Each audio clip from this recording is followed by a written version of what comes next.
करता हूँ। मैं तो डीएचओ साहब से मुतालबा मैंने किया है, अगर नहीं आगे तक मैं जाऊँगा, मैं डीजी हेल्थ तक जाऊँगा, सेक्रेटरी हेल्थ तक जाऊँ, जहाँ तक मैं जा सका मैं जाऊँगा। बिल्कुल आपकी बात दुरुस्त है, चैलेंज करना चाहिए था मुझे, लेकिन मैं अपने फैमिली की वजह से, ख़ानदान की वजह से नहीं कर सका। मेरे वर्सा को ये कहा जा रहा था जी ये ख़त्म नहीं होता है, नाकाबिल मसाइल होता है ये, ठीक है। तो ज़ाहिर है पहला चांस था, आज तक हमारे पूरे ख़ानदान से किसी ने जेल नहीं देखी है, अल्लाह का शुक्र है। मुलाजमीन की पहले भी नुमाइंदगी कर रहे थे, अब भी करेंगे। अब आज के बाद अगर किसी के साथ जिस तरह मेरे साथ हुआ, इंशाअल्लाह ये नहीं होगा। मुलाजमीन के साथ जहाँ कहीं भी ज़्यादती होगी, जुल्म होगा, उसके ख़िलाफ़ मैं बरसरे पैकार रखूँगा। तो ये ज़बरदस्ती लिखवाया गया मुझसे, मैं आज भी कहता हूँ कि ये ज़बरदस्ती लिखवाया गया है। वो ये चाह रहे थे जी कि लिख के देगा तो इसको बाहर निकलवाएंगे हम। जिन्होंने झूठी गवाही दी है उनके ख़िलाफ़ ये कार्रवाई होगी। हकीकत ये है कि MS साहब ग्रेड 18 के सीनियर मेडिकल ऑफिसर हैं। बजट में इनकी पोस्ट RHC बंजोसा में मौजूद है, इन्हें अपनी सीट पे होना चाहिए। तो ये सिफारशी तौर पे इस सीट पे लगे हुए हैं, इलीगली लगे हुए हैं। हमारा government of Azad Kashmir, minister health, DG health, secretary health साहब से पुरजोर मुतालबा है कि मौसूफ को इस सीट से हटा के अपनी असल सीट पे भेजा जाए। इसमें ज़िले का सदर खुर्शीद पूरा इन्वॉल्व है। पॉकेट यूनियन जो हेल्थ एम्प्लॉयज़ अपने आप को मुलाजमीन का नुमाइंदा कहते हैं, वो मुलाजमीन के नुमाइंदे नहीं हैं। अगर वो मुलाजमीन के नुमाइंदे होते तो 80% मुलाजमीन इस हाल में इस वक्त मौजूद ना होते, बल्कि ये उनके साथ होते। हमारे 2 मुलाजमीन रियासत हुसैन, अकमल सदीक डेंटल टेक्नीशियन, जिसके आने से हमें यहाँ ये फ़ायदा हुआ था कि कोई गरीब आदमी दांत का दर्द लेके आता था तो उसका दांत निकाल देता था ये बंदा। इसे भी पिछले 1.5 महीने से यहाँ से फारिग करके रावलाकोट भेजा हुआ और उसे इलीगल भेजा गया है। हमारा गवर्नमेंट से मुतालबा है कि इस मामले की एक पुरजोर अल्फाज में इस हाल की वसादत से आप मीडिया के दोस्तों के सामने मैं बरमला इसका मुतालबा करता हूँ कि MS और उसके साथ जो लोग जुड़े हुए थे, वो ज़िले का सदर था खुर्शीद इकबाल हो या यहाँ की जो उनकी पॉकेट यूनियन है जो थे, इन सब के ख़िलाफ़ तादीबी कार्रवाई की जाए और शफाफ इंक्वायरी करके इन्हें करार वाकई सज़ाएँ दी जाएँ। अगर हमारे मुलाजमीन को रिस्टोर ना किया गया, जो 2 लोग यहाँ से ट्रांसफ़र हुए हैं, और वकार दुरानी के ख़िलाफ़ जो बेबुनियाद इल्ज़ामात लगा के FIR करवाई गई, जब तक इसकी रेमेडी नहीं होती है, जब तक इसे इंसाफ नहीं मिलता है, मुजरमान जो असल मुजरम थे उन्हें सज़ाएँ नहीं दी जाती हैं, तो हमने DHO पुंछ से पहले ही कह दिया है कि हम DC पुंछ को नोटिस दे के हम DC ऑफिस के सामने हम धरना देने के लिए तैयार हैं। और आने वाले दिनों में बिस्मिल्लाहिर्रहमानिर्रहीम। मेरे नायत ही काबिल एहतराम हेल्थ के मुलाजमीन, पूरे तहसील से आए हुए तमाम मुलाजमीन का मैं तहे दिल से शुक्रगुज़ार हूँ कि हमारी छोटी सी कॉल पर वो यहाँ तशरीफ़ लाए। और मैं मीडिया के दोस्तों का भी शुक्रिया अदा करता हूँ, लतीफ़ साहब, लियाकत साहब, नईम साहब, जो हक सच की बात लिखते हैं, बोलते हैं। मैं आज जो प्रेस कॉन्फ्रेंस आज कर रहा हूँ, पिछले दिनों मेरे साथ जो वाक़या पेश आया, जो मेरे साथ ज़्यादती हुई, जुल्म हुआ कि मेरे ख़िलाफ़ FIR काटी गई और मैं 4 दिन पाबंद सलासर रहा, मैं उसकी पूरी रुदात बयान करना चाहता हूँ कि इसके पीछे क्या है, हक़ाइक़ मैं आपके सामने लाना चाहता हूँ। मैं अल्लाह को हाज़र नाज़र जानकर जो बात कहूँगा सच कहूँगा, सच के सिवा कुछ नहीं कहूँगा। साथियों, मेरा तल्लुक़ HEO से था, हेल्थ एम्प्लॉयज़ ऑर्गेनाइजेशन जो हमारी तंजीम थी। 2007 से मैं इस तंजीम के साथ जुड़ा हुआ था और भरपूर मेरी मेहनत है इस तंजीम के लिए। यहाँ पे एक मामला था THQ के अंदर, मुलाजमीन के कोई मसाइल थे, बहुत सारे मामलात थे, जिसके लिए हमने आवाज़ उठाई। मेन जो इशू था वो था ड्राइवरों के हवाला से। ड्राइवरों के साथ बदतमीज़ियाँ अरूज पर थी, पैसे तो सब मुलाजमीन के साथ बदतमीज़ियाँ अरूज पर थी, ड्राइवरों के साथ भी बदतमीज़ियाँ हो रही थी। हमारे एक ड्राइवर हैं काजी अरशद साहब, इनके साथ एक वाक़या पेश आया, इनके साथ बदतमीज़ी हुई, जूता लेके इनके पीछे भागा एक हमारी उस तंजीम का हेल्थ यूनिटी का सदर ज़िला पुंछ का। उस हवाला से हमने ये किया कि हमने अपनी तंजीम से भी बात की, अपने जो सदर था हमारा सरदार खुर्शीद इकबाल, उससे भी बात हुई, उनके नोटिस में भी लाया गया। फिर हमारे अरशद साहब ने एप्लीकेशन दी, दरख्वास्त दी MS को कि मेरे साथ इंसाफ किया जाए। 1.5 माह गुजर गया, MS साहब ने उस पर कोई एक्शन नहीं लिया कि हमने एहतजाजन अपनी ओहदों से इस्तीफ़े दे दिए। सबसे पहले जनरल सेक्रेटरी ज़िला पुंछ सरदार फ़याज़ साहब, जो मेरी लेफ़्ट साइड बैठे हुए हैं, इन्होंने इस्तीफ़ा दिया। उसके बाद मैंने दिया, पूरी तहसील की बॉडी ने दिया। सिर्फ इसलिए दिया कि हमारे साथ जो ज़्यादतियाँ हो रही हैं मुलाजमीन के साथ, उसका अजाला नहीं हो रहा है। हमने सिर्फ इस्तीफ़े दिए थे, हमने तंजीम नहीं छोड़ी थी, इस्तीफ़े दिए थे। तो उसके बाद ये हुआ कि हमने प्रोग्राम तरतीब दी गया। 26 तारीख को हमारा प्रोग्राम था, 27 को प्रोग्राम था। 26 को हमें पता चलता है कि THQ के अंदर इन्होंने एक और प्रोग्राम तरतीब दे दिया है, सिर्फ हमारे प्रोग्राम को डिस्टर्ब करने के लिए। तो हम गए, मैं और रियासत साहब थे मेरे साथ, अकमल साहब, हम तीनों बंदे गए MS साहब के पास कि सर ये मामला है। तो कहते हैं जी कि नहीं आप इसको कैंसिल कर दें। हमने कहा जी 2 हफ्ता पहले हमने मीटिंग रखी हुई थी, सबको पता है, तो हम कैसे कैंसिल कर सकते हैं, आप आगे कर दें। नहीं हम नहीं करते हैं जी आगे, देखें ये एप्लीकेशन उनकी तरफ से आई हुई है। ठीक है, हमने कहा एप्लीकेशन तो कोई नहीं देता है, ये नया रूल आपने निकाला हुआ है। तो मुख्तसर बात यह है कि उनके साथ मैंने ये किया कि मैंने MS साहब को कहा कि अगर कल कोई तसादम हुआ तो इसके ज़िम्मेदार आप होंगे। हम तीनों बंदे बैठे हुए थे, कहते हैं मैं क्यों ज़िम्मेदार हूँगा। मैंने कहा सर आप इंचार्ज हैं, आप इदारा चला रहे हैं, आप इदारे के सरकर्दा बंदे हैं, आपको इस मामले को सेटल करना है।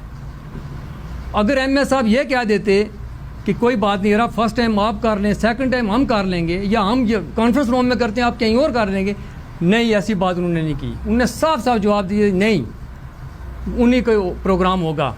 पता ये चल रहा था कि हमारे MS साहब HEO के ओहदेदार हैं, HEO यही चला रहे हैं। तो उस वक्त हमने ये कहा कि मैं ये अल्फाज मैंने कहा, मैं अल्लाह को हाजिर नाज़िर जान कर कहता हूँ, मैंने ये अल्फाज कहे हैं कि कल कोई तसादम हुआ आप ज़िम्मेदार होंगे। मैं उठ के बाहर आ गया, बाहर आया तो पीछे से MS साहब आए, पीछे से मुझे कहते हैं कि आप डिस्पेंसरी के मुलाजिम हैं, मेरी स्ट्रेंथ के नहीं हैं, आप मेरे हॉस्पिटल में क्यों आए। मैंने कहा सर ये हॉस्पिटल मेरा घर है, दीवार के साथ दीवार जुड़ी हुई है, ये किसी के बाप का नहीं है, मैंने ये बात कही है, ये सबका हॉस्पिटल है। ठीक है, ये बात ना आप मुझे नहीं रोक सकते हैं कि क्यों आए हैं मेरे हॉस्पिटल में, ये आपका हॉस्पिटल नहीं है, सबका है।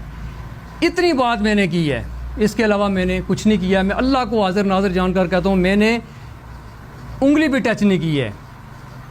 MS साहब अलफ पे हाथ रख के मैं कहता हूँ, वो भी हाथ रख के मैंने उनको टच भी किया है।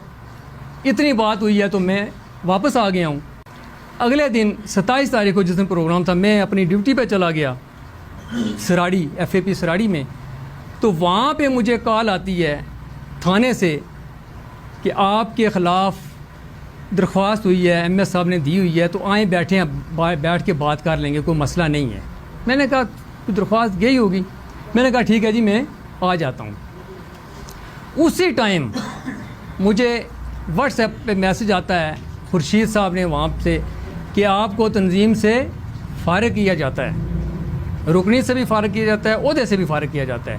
हालांकि 10-15 दिन पहले हमने इस्तीफ़े दिए थे, उन्होंने कोई उसी दिन हमें दर्ज देते रहे जी कि हम किसी ब्यूरोक्रेसी के टोट नहीं बनेंगे, हम किसी ब्यूरोक्रेसी के आलाकार नहीं बनेंगे। ठीक है, आज पता चला है मुझे ये ब्यूरोक्रेसी के टोट आलाकार हैं जिन्होंने मुझे अंदर करवाया साथ होके। जब मैं थाने में आया हूँ, मैंने अपनी एप्लीकेशन भी जो है ना वो थाने के अंदर दी है। मैंने सोचा यार अब मैं भी दे देता हूँ, चलो दोनों को पाबंद कर देंगे। MS के ख़िलाफ़ मैंने भी एप्लीकेशन दी है, जब उन्होंने दी है मैंने भी दे दी है। तो आगे मुझे पता चलता है जी कि आपके ख़िलाफ़ FIR हुई है, मुझे उठा के हवालात बंद कर देते हैं। घर पता है नहीं मुझे, किसी को घर में पता नहीं है किसी बंदे को। वहाँ पे ये होता है कि मैं परेशान, मेरा मोबाइल ले लेते हैं, बंद कर देते हैं सारा कुछ, घर किसी को पता ही नहीं। तो एक बंदा है यहाँ पे, ये थाना रोड पे, एक कबीर जरगर है, खान कबीर, वो किसी काम के सिलसिले में उधर आया। तो मैंने उसको इशारा किया, वो जूँ ही देखा उसने, आप किधर अंदर? मैं जी ये मसला हुआ है मेरे साथ, तो आप जाएं मेरे घर किसी को बताएं। तो उसने जाके सबको बताया है। तो जब FIR हो गई तो एक पुलिस वाला मेरा दोस्त था, वो कहने लगा, मैंने कहा रहा FIR मुझे तो है जी, आपको यकीन नहीं आ रहा है, मैं आपको दिखाता हूँ। उसने जूँ ही FIR दिखाई तो यकीन करें, खुदा की कसम करके कहता हूँ, मैंने जब वो गवाह देखे उधर तो मुझे यकीन नहीं हो रहा था कि ये मेरे ख़िलाफ़ गवाही देंगे। और गवाह कौन से बने? जो मेरे तबके के लोग थे, जो मेरे लोग थे, जो दफ्तर के अंदर बैठे हुए जो क्लर्क थे, वही MS के होते हैं ना, क्लर्क वहाँ मौजूद थे। उनने गवाही नहीं दी है, उनसे गवाही नहीं ली गई है, मेरे ही तबके के लोगों ने गवाही दी है। मुखलिस होते हैं मेरे साथ। ये उसी वक्त MS साहब को कहते हैं, MS साहब जाओ हमारे साथी को बाजियाब करा के लाओ, तो फिर प्रोग्राम में यहाँ बैठो। लेकिन उनने ऐसा नहीं किया, उन्होंने अपना प्रोग्राम जारी रखा। उनने कहा है कि ये जो लोग हैं पीछे हाथ बाबर इकबाल का, फ़याज़ का और कदीर का, ये लोग अकमल का, ये लोग हैं पीछे, इन्होंने इसको अंदर करवाया है। जिस दिन मैं अंदर बंद हुआ उसी दिन ऑफ़र आ रही है MS साहब की तरफ से कि आप इनके नाम लिख के दें कि पीछे इनका हाथ है, तो फिर आपको मैं बाहर निकलवा दूंगा। मैंने कहा नहीं यार, ऐसी बात सोचो अभी ना, मैं इस तरह का लिख के दूँ। तो MS साहब ने कहा यार आप भाई हैं, कोई ऐसी बात नहीं है, गलतियाँ हो जाती हैं, ठीक है, आप मुझे माफ़ करें, मैं आपको माफ़ करता हूँ। जो हमारा राज़ीनामा हुआ वो तहरीर लिखी गई, तहरीर लिखी इफ्तिखार अयूब ने, एडवोकेट, उन्होंने तहरीर लिखी, मैंने सिग्नेचर किए, MS साहब ने किए, उसने किए। तो MS साहब को कहा हमने कि जी इसके बाद MS साहब को मसला, अजी कोई मसला नहीं है, हमारा बस मामला ख़त्म है, ठीक है। तो मैंने कहा जी कोई आया बताएं, नहीं बस कल 2 बजे से पहले आपको हमने निकलवा देना है, मसला ही कोई नहीं है मेरे लिए। दूसरे दिन जनाब ये करते हैं MS साहब, यहाँ से गाड़ी लेते हैं, साथ कोई ड्राइवर है जो भी हॉस्पिटल का बंदा साथ रख के चले जाते हैं रावलाकोट HEO के सदर के पास, उसको साथ बिठाते हैं, बिठाकर अजीरा लाते हैं। तो वही मेरा सदर, जो तंजीम का सदर, तंजीम इसीलिए होती है मुलाजमीन के तफ़्ज़ के लिए होती है, मुलाजमीन की बका के लिए होती है, जो जुल्म ज़्यादती करे उसके ख़िलाफ़ होती है। तो वही सदर, उसने खुद नई तहरीर लिखी, बकार बनकर ज़िला सदर, तहरीर लिख के साथ नाम लिखें बाबर साहब का, फ़याज़ साहब का, कदीर साहब का, अकमल, इनके रियासत साहब का, कि ये लोग इसमें पीछे इनका हाथ था, इन्होंने मुझे वर्गलाया है, MS के ख़िलाफ़ इनका हाथ है सारा। तो ये साइन करवाएं उसको, तो फिर हम राज़ीनामा होगा, ठीक है, फिर उसको बाहर निकलवाएंगे। वहीं पे खड़ा था सरदार इफ्तिखार अयूब एडवोकेट, उसने कहा जी वो साइन नहीं करेगा। खुदा की कसम करके कहता हूँ, मैंने वो कागज़ अंदर से फेंका, मैंने कहा मैं नहीं साइन करता हूँ, गलत काम मुझसे ना करवाएं आप। फिर मेरे भाई ने गुस्सा किया, जी नहीं आप करेंगे, साइन करेंगे। सुसर मेरे पेशेंट हैं, वो पेशेंट हैं, तो वो बाग से हैं, उनने यहाँ तक कह दिया कि मेरे लिए आप मार गए हो, मैं आपके लिए मार गया हूँ, बस। तो 8 पेशेंट थे। तो उतनी देर में एक पुलिस वाला आया, खुदा के लिए यार ये इतने दूर से आए हैं, सफ़ेद दाढ़ी है इनकी, यार कुछ ख्याल करो यार, कुछ कर दो यार। खुदा की कसम मुझे ज़बरदस्ती साइन करो। मेरी वालदा घर बीमार, मेरी वालदा ब्लड प्रेशर की मरीज़, शुगर की मरीज़, जो अज़ियत मेरी फैमिली ने देखी है, मेरी घर वालों ने देखी है, मैंने देखी है, मुझे पता है या मेरे घर वालों को पता है। तो मैं मुतालबा करता हूँ DHO साहब पुंछ इंतहाई शरीफ इंसान हैं, ईमानदार हैं। मैं उनसे मुतालबा करता हूँ कि इसकी फौरी तौर पर इंक्वायरी करवाई जाए। जो मेरे ख़िलाफ़ बेबुनियाद झूठी FIR कटवा के मुझे अंदर करवाया गया है, जो लोग इसमें मुलव्वस हैं उनके ख़िलाफ़ भी कार्रवाई की जाए। तो मैं इंतहाई मुख्तसर बात करूँगा। दुरानी साहब, वकार अहमद दुरानी साहब ने आपको तफसील से चीज़ें बता दी हैं। कहने वाली बात यह है कि जब इनके ख़िलाफ़ FIR हो गई, मैं यहाँ से शुरू कर लेता हूँ। तो FIR के बाद इनके ख़ानदान पे इतना बड़ा दबाव डाला गया, इतना दबाव डाला गया इनके ख़ानदान पे कि आपके बेटे ने बड़ी ज़्यादती किया, ये फंस गया है। और इसे फंसाने वाले जो नाम इन्होंने लिए हैं, बाबर इकबाल है, सरदार फयाज़ है, रियासत ख़ान है, मलक अकमल है, कदीर उल हक है, इस तरह के लोग, ये इन्होंने इसे बरगला के भेजा और इसने हमारे साथ बदतमीज़ी की और मेरे गले में हाथ डाला वगैरह वगैरह। MS की जो गुफ्तगू थी, तो वो लोग चाहते हम ये थे कि अगर वकार दुरानी साहब थाने के अंदर चले गए, इनके ख़िलाफ़ FIR हो गई है, तो उसका तरीकाकार ये था कि हम इसके ख़िलाफ़ प्रोटेस्ट में जाना चाहते थे। मगर जब इनके बुरसा को इतना कम अज़ कम उनके कान इतने भर दिए गए हमारे ख़िलाफ़ कि हमारे लिए मुश्किल हो गया कि इस वकार दुरानी साहब के बुरसा को किसी तरह कंट्रोल कर सकें। ज़ाहिर है वो बहुत सारी टीम थी जो उन्हें बताई जा रही थी कि ऐसा है वगैरह वगैरह। बरकैफ किस्सा मुख्तसर, ये 4 दिन अंदर रहने के बाद जब बाहर आए, हमने उस FIR को मुख्तलिफ वकला के साथ, सुप्रीम कोर्ट और हाई कोर्ट के वकला के साथ जब शेयर किया, डिस्कशन की इस पे कि आया ये FIR क्यों हुई, इतनी बेबुनियाद FIR, हमने सारे हक़ाइक़ उनके सामने रखे। तो इस पे तमाम वकला का एक बात पे इत्तफ़ाक़ था कि ये FIR इंतहाई बोगस FIR है। काश अगर इस पे कंप्रोमाइज़ ना होता तो ये FIR जिसने करवाई है वो भी, और जिस पुलिस के अफसर ने ये FIR दर्ज की है उसके ख़िलाफ़ भी तादीबी कार्रवाई हो सकती है। मौक़िफ़ है वो ये है इस प्रेस की वसातत से, इन दोस्तों की वसातत से, कि ये जितना पूरा ये मामला हुआ है 26 जुलाई को, तो इसके हवाला से मेरी DHO पुंछ से पुरज़ोर गुजारिश है कि इस पूरे मामले की जुडिशल इंक्वायरी करवाई जाए। अगर DHO साहब अकेले रोल नहीं दे सके तो हम DG हेल्थ, सेक्रेटरी हेल्थ और मिनिस्टर और गवर्नमेंट तक भी हम जाने के लिए तैयार हैं।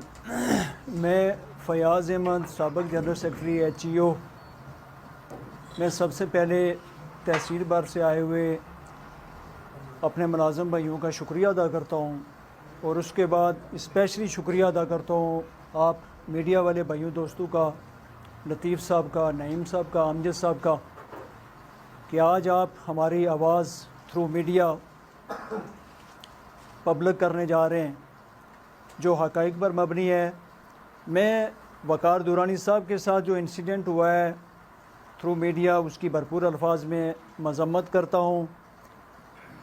बाकी बातें जो डिटेल से HEO के हवाले से और डेमोक्रेटिक ग्रुप के हवाले से इन्होंने आपके सामने रखी है, मैं तवालत में नहीं जाऊँगा, इख्तसारन 1-2 बातें करके इजाज़त चाहूँगा कि आज से हमारा HEO के साथ कोई तल्लुक़ नहीं है। आज से ये जो तहसील हजीरा के जितने मुलाज़मीन यहाँ पे मुज्तमे हैं, तकरीबन 60+ लोग यहाँ पे बैठे हुए हैं। जिस तरह बाबर साहब ने वज़ाहत की कि हमारा फ़ीमेल सेक्टर आज की हमारी इस मीटिंग का फ़ोरम का हिस्सा नहीं है, वो आइंदा आने वाले दिनों में इसका हिस्सा हो सकता है। तो मैं इस पूरे फ़ोरम के तवस्सुत से, इन लोगों की स्ट्रेंथ के तवस्सुत से यहाँ पे डेमोक्रेटिक हकीकी ग्रुप तहसील हजीरा अनाउंस कर रहा हूँ। मैं एक मरतबा फिर आप सबका शुक्रिया अदा करता हूँ, स्पेशली एक मरतबा फिर मीडिया वालों का शुक्रिया अदा करता हूँ। आप सबका शुक्रिया अदा करते हुए मैं इजाज़त चाहता हूँ। वस्सलाम।